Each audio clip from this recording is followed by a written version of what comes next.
امام فخر الدین رازی علیہ رحمہ اسی تفسیر کبیر میں اسی مقام پہ لکھتے ہیں کہ قیامت کا دن ہوگا یؤتی برجل وتوزن حسناته وسیئاته فتخف حسناته۔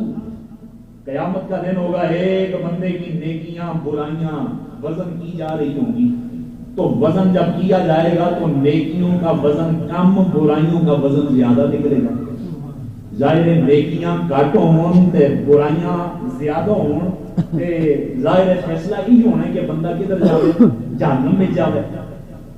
اتنے میں فتحتی ہے بطاقت، اللہ کی بارگاہ سے ایک چھوٹا جا رکا کاغذ دی چھوٹی جی پرچی لے آئی جائے گی اور اس کو بطاقت فتسقل میزانہ، اس کے نیکیوں والے پلڑے میں کاغذ کا وہ ٹکڑا رکھا جائے گا۔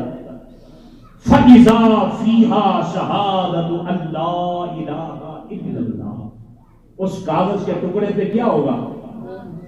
لا الہ الا اللہ۔ وہ جو دنیا میں لا الہ الا اللہ کرتا تھا نا، وہ لا الہ الا اللہ کا ذکر اس کاغذ کے ٹکڑے پہ رکھا ہوگا۔ آج کل تے سانو مار شرم آندی، نماز تو بعد وہ بڑے بڑے جڑے لوگ ہونے نا وہ تے ذکر کرتے نظر آنے، نوجوان لوگوں کو چپ لگی ہوئی۔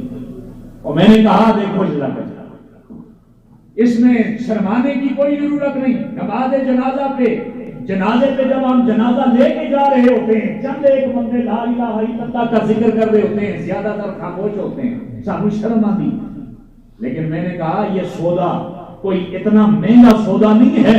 رسول خدا فرماتے ہیں قیامت کا دن ہوگا جب اعمال کو تولا جائے گا، ایک بندے کی نیکیاں کم، برائیاں زیادہ پڑ جائیں گی، اللہ کی بارگاہ سے کاغذ کی ایک پرچی اس کے نامہ اعمال میں رکھی جائے گی، نیکیوں والے پلڑے میں رکھی جائے گی۔ اس پرچی پہ کیا ہوگا؟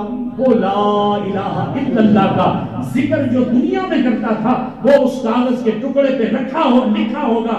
جب وہ کاغذ کا ٹکڑا رکھا جائے گا تو فلا یسکن مع ذکر اللہ غیرہ، جو ہی وہ کاغذ کا ٹکڑا نیکیوں والے پلڑے میں رکھا جائے گا، نیکیوں کا وزن بڑھ جائے گا، بدیوں کا ذکر وزن کم ہو جائے گا۔ وہ بندہ جس کے لیے پہلے فرمانا اور اعلان تھا کہ یہ بندہ جہنمی ہو گیا، اس کے لیے اعلان کیا جائے گا اب یہ بندہ جنتی ہے، اس کو جنت کا مہمان بنا دیا۔ یہ اللہ کا فضل ہے۔ کبھی اللہ کا ذکر انسان کی بخشش کا ذریعہ بن جاتا ہے۔ زندگی میں کوئی بھی نیکی نہ ہو، یہ اللہ کا ذکر انسان کی بخشش کا سامان بنتے ہوئے انسان کو جنت کا مہمان بنا دیتا ہے۔